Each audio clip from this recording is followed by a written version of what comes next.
My name is Brenda Netreba, and I'm relatively new to the town. I've been living at 79 Woburn Street for just about a year and a half now. And I just want to say that, first of all, I'm a big soccer fan. Grew up playing soccer, still play soccer, met my husband playing soccer. And as wonderful as it is, I strongly feel that the Busa Farm should be exclusively used as a farm. While my husband and I were house hunting in what felt like was going to be a never-ending process, we looked at several towns within the 95 loop, and we found that Lexington has many unique qualities.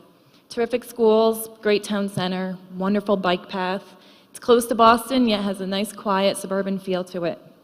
Having a community farm would be one more thing on this list that sets Lexington apart from its neighbors. Although there's been numerous benefits that a community farm would bring to the town, and several of them have been mentioned tonight. I just want to briefly mention three that strike me most.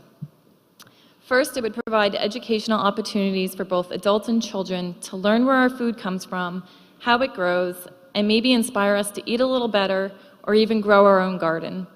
At a time when obesity rates are in the headlines and eating healthy is a challenge, this is something that shouldn't be overlooked. Second, it would also provide access to local fresh produce. This year, I purchased a farm share for the first time, but to get one was much harder than I had expected. I was repeatedly told by a few different farms in nearby communities that all the shares were sold out. I finally got a share from a farm located in New Hampshire near the border with Vermont.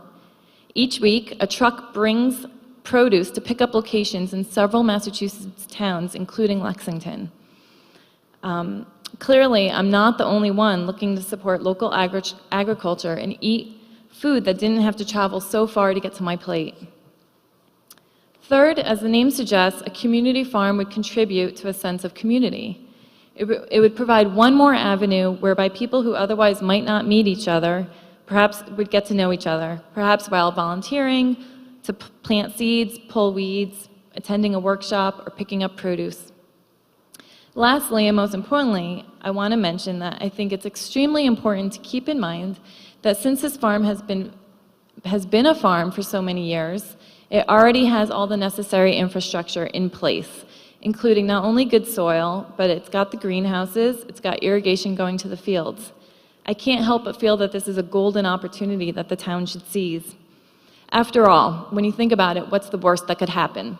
If for some reason the farm should fail, the land can always be converted to recreation fields or affordable housing later on. But if that is done right from the start, there's no going back to a farm. I think it would be foolish not to at least give the farm a chance. So I strongly, strongly encourage the town to seize this unique opportunity to add a community farm to the wealth of resources that Lexington provides to its residents.